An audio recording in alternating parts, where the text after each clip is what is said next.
За сайн байцгаана уу эрхэм үзэгчдээ. Манай подкастын Volley Talk нэвтрүүлгийн маань 2 дахь дугаар эхлэхэд бэлэн боллоо. Тэгээд Дамбын үлзий утаг дасгалжуулагч ороод байна. Танд энэ өдрийн мэндийг хүргэе. Заалаа санаж гинөө, хүүхдүүдэд санаж гинөө. Эмэгтэй хүн гэдэг утгаараа нөгөө ээж нь юм шиг аягүй хайрлж явдаг учраас одоо хүүхдүүдэд маш их санаж байна. Багш байхад өстой үнэн аз жаргалтай.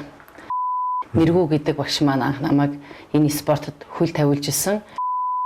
Одоо ч гэсэн миний тэр хүсэл эрмэлзэл одоо ч гэсэн миний тэр зориг ерөөсө арилаагүй. За хүний нас явдаг байх. Гэхдээ бүх юм энэ толгой дотор байдаг юм, сэтгэл дотор байдаг юм байна. Хоёлын саний яг энэ бол цаашдаа ярина. Яг асуултын дотор таны бол ороод ирсэн юм. Онлайн мэдчихэж практик хөгжин, практика мэдчихэж онол дээр суурилна.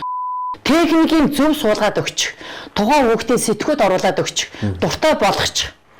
За хоёулын ярилцлага бол бас үнэхээр сайхан болж ийн гэж миний л хувьд бодож байна. Өөрөө нэг тамирчин хүн, дээрээс багш тасалжуулагч болоод одоо даг байгаа хүний хувьд таны яриад надад л үнэхээр сайхан бас үзэгчтэй бас нэлээд сайхан сонирхолтой яриа болж байна. Одоо тэр хүүхдүүд нээлттэй байлгүй яах юм бэ?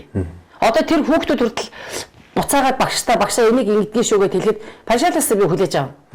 Тийм үстэй. Тэр чи өсөж байгаа сайхан залуу усууд магтаалах хайгуу дуртай шүү дээ. Сайн байна. Мундаг шүү гэдэг ч юм уу те. За тэгээ ер нь бол хийсэн ажлаа өндөрлөх л гоё ш. Намайг бол дөнгөж багш болж байхад маш олон удаа юу авдаг байсан шүү дээ.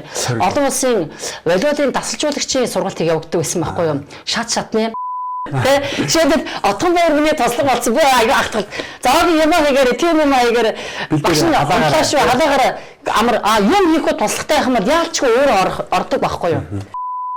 За тэгээд манай өнөөдрийн Volley Talk нэвтрүүлгийн маань 2 дахь дугаараар тэгээд мэдээж одоо манай бас одоо Монгол улсын одоо ерөнхий хөтөлбөрийн сургуульд бол нэлээд том одоо байр суурийг эзэлдэг Монголын волейболын салбарт олон сайхан тамирчдыг эзэлж олон сайхан спортоор хүмүүс ч одоо сайхан шав бэлдсэн юм хүндтэй зочин маань орлоо.